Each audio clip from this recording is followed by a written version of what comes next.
Hello dear student, welcome to the class, welcome to the RK Pharma.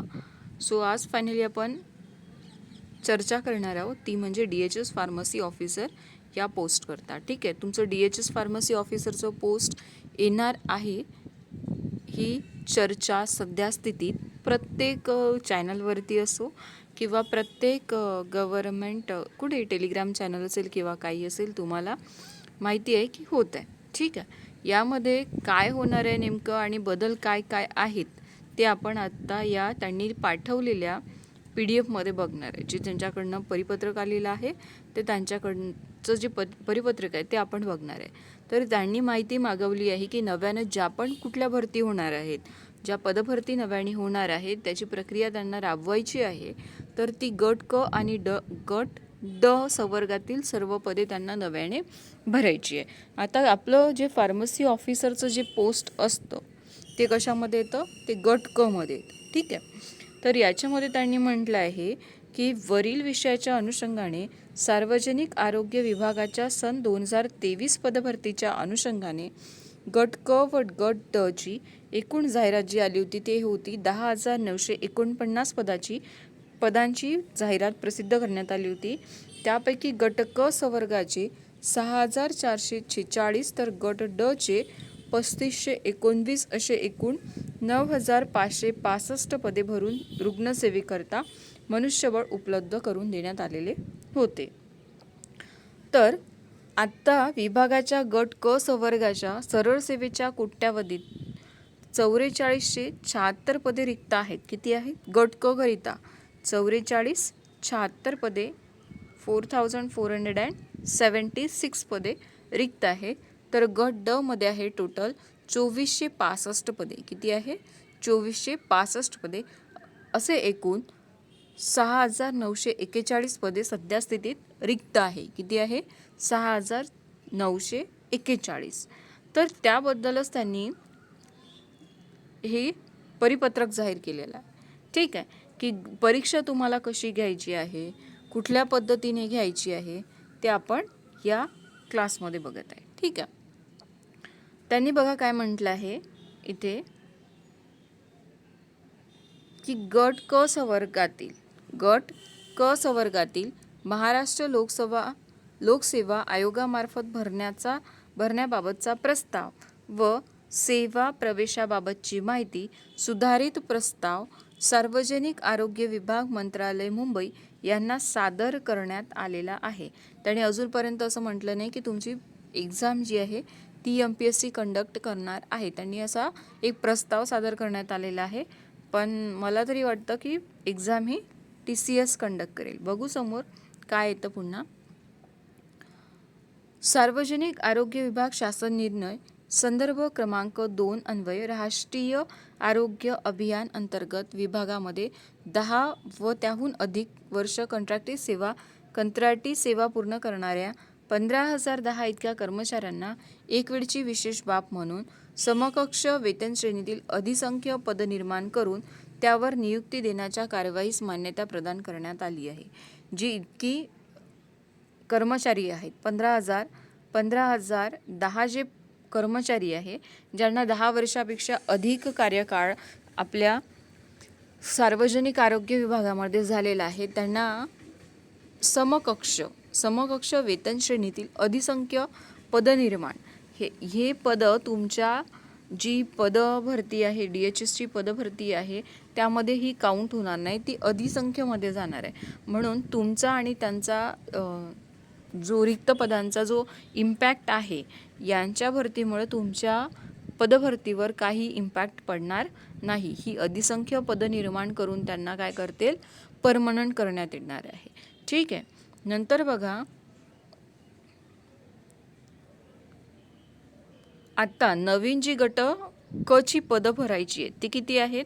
सध्या स्थितीत सर्व कार्यक्रम प्रमुख उपसंचालक परिमंडळे यांच्याकडून प्राप्त माहितीवरून गट क ची रिक्त पदे किती आहेत 5,307 आणि गट ड ची आहे 1,888. किती आहेत 1,888. गट ड ची आहे आणि 5,307 अशी एकूण 7,195 जागा तुमच्या DHS भरती करता येणार आहे. ठीक आहे, DHS भरती करता येणार आहे.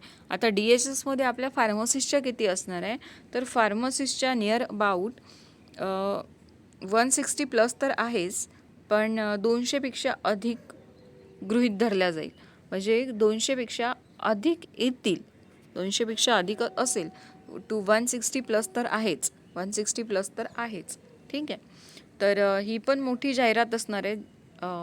जशी तुमची DMERची झाली, आय थिंक 209 की 207 पदांकरिता तुमची DMER लेटेस्ट एक्झामिनेशन झालेली होती. ठीक आहे, 209 पदाकरिता ती पण फार मोठी भरती झाली आपल्या फार्मसिस्टकरता.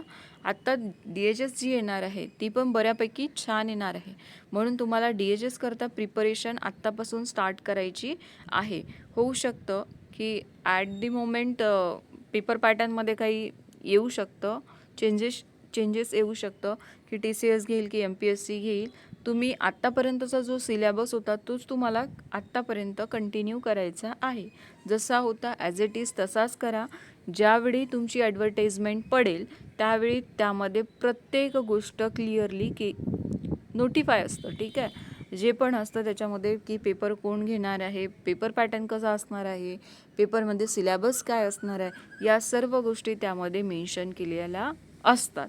म्हणून त्यामध्ये काहीही घाबरायचं कारण नाही की MPSC घेणार आहे की TCS घेणार आहे, मग MPSC घेणार तर मग एक्झाम कशी होणार आहे.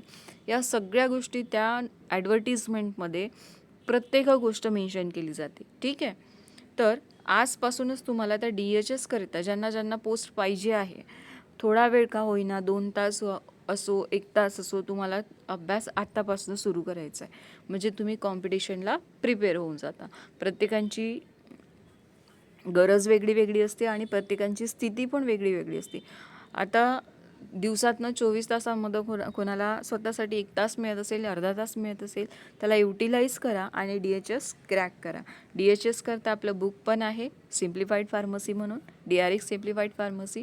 ज्यांना कुणाला हवं असेल टेलिग्राम चॅनलला मला टेक्स्ट करा, मी तुम्हाला त्याची इन्फॉर्मेशन देईल की त्याच्यामध्ये काय आहे आणि तुम्हाला ते कशाप्रकारे हेल्पफुल राहू शकतं. ज्या पण एक्झामिनेशन आत्तापर्यंत झालेलं आहे तुमच्या, DHS असो, DMER असो, ZP असो, ती सर्व PYQs तुम्हाला सॉल्व करायची आहे. का बरं सॉल्व करायची आहे? कारण तुम्हाला त्यामध्ये माहिती पडतं की टॉपिक काय काय विचारलं असतं. ठीक आहे, टॉपिकमध्ये तुम्हाला कशा टाईपचे क्वेश्चन विचारले जातात, कशा प्रकारचे क्वेश्चन विचारले जातात आणि ती कशी सॉल्व करायची. ठीक आहे, या सर्व गोष्टी बुकमध्ये मेन्शन आहे आणि एक्सप्लेनेशन बऱ्यापैकी दिलेलं आहे. ठीक आहे, क्वेश्चन एक्सप्लेनेशन बऱ्यापैकी दिलेलं आहे. मॉडेल पेपर आहेत काही आणि काही शॉर्ट फॉर्ममध्ये नोट्स पण आहेत. ठीक आहे, नेक्स्ट बुकमध्ये मी क्लिअरली फुल थेरी बुक काढण्याचा प्रयत्न करेल. ठीक आहे, यावेळी तुम्हाला PYQ शॉर्ट नोट्स ॲज वेल ॲज मॉडेल पेपर पण मेन्शन केलेलं आहे. ठीक आहे, तर बघा यामध्ये सध्या तुम्हाला काहीही टेन्शन घेण्यासारखं नाही आहे. हे तुमचं परिपत्रक होतं. ही मी सर्व अभ्यासणार आणि त्यामध्ये काही नवीन असेल तर पुन्हा तुम्हाला सांगणार. सध्या तुम्हाला कुठल्याही गोष्टीचं टेन्शन घ्यायचं नाही आहे. वेट फॉर मिनिट, याच्यामध्ये काही नवीन असेल तर वेतन श्रेणी वगैरे बघून घ्या की तुम्हाला वेतन श्रेणी किती असतं. तर औषध निर्माण अधिकारी, त्याला मिश्रक पण म्हणतात, औषध निर्माण अधिकारी पण म्हणतात, औषध निर्माता पण म्हणतात मराठीमध्ये. त्याचं वेतन श्रेणी आहे 29,200 पासून तर 92,300 रिटायरमेंटपर्यंत तुम्हाला ते मिळतं. यामध्ये बघा खाली जे मॅट्रिक्स दिलेलं आहे ना, त्यामध्ये नव्यानं निर्माण करायची जी पदं आहेत, कुठल्या पदांचा कुठल्या आणि आता प्रत्येक RHला वगैरे ही जी खाट म्हणतो ना आपण, त्या खाटीचा जो नंबर आहे तो इन्क्रीज गेलेला आहे. जसं 50 बेड हॉस्पिटलला किती फार्मासिस्ट पाहिजे, 100 बेड हॉस्पिटलला किती फार्मासिस्ट पाहिजे, जो आपण तो अभ्यासला आहे ना, त्याप्रमाणे इथे फार्मसिस्टची नव्यानं निर्मिती करण्यात येत आहे. ठीक आहे, त्यामुळे ती पदसंख्या वाढण्यात आलेली आहे. तर हा मॅट्रिक्स दिलेला आहे तुम्हाला, बघून घ्याल की कुठे किती पदे निर्माण करायची आहे. जसं इथे बीडमध्ये दिलं आहे की 300 खाटावरून तुम्हाला 500 खाटामध्ये श्रेणीवर्धित त्यांनी केलेले आहे. म्हणजे सरळ 200 बेड त्यांनी वाढवलेले आहे. 200 बेड वाढवले मीन्स फार्मसिस्टची जी आहे रिक्वायरमेंट ती पण वाढणार. ठीक आहे. तर यामध्ये बघा इथे पण पद आहे की नाही, असेल मागे पुढे कुठेतरी असतं. ठीक आहे, मागे पुढे असेल किंवा ते जाहिरात इथपर्यंत पुन्हा येतं.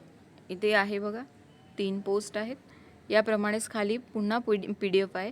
ही PDF तुम्हाला पाहिजे असल्यास काय करायचं, RK फार्मा ग्रुप जॉईन करायचा आणि तुम्ही स्वतःहून ह्या PDFला बघायचं. RK pharma group @RK pharma group असं टाईप करायचं आणि चॅनल सर्च करायचं, किंवा मी डिस्क्रिप्शन बॉक्समध्ये लिंक देते आहे. तुम्ही डायरेक्टली जॉईन करायचं आणि हे परिपत्रक काय आहे ते बघून घ्यायचं एकदा. आणि ज्यांना टेस्ट सिरीज किंवा बुक्स हवी आहेत त्यांनी मला DM करा. आणि भेटूया नेक्स्ट क्लासमध्ये, ज्याच्यामध्ये आपण MCQ करूया आणि DHS जी भरती येणार आहे त्या रिगार्डिंग पण आपण क्लासेस सुरू करूया. ठीक आहे. Thank you for watching. भेटूया नेक्स्ट क्लासमध्ये. तेव्हापर्यंत ऑल द बेस्ट.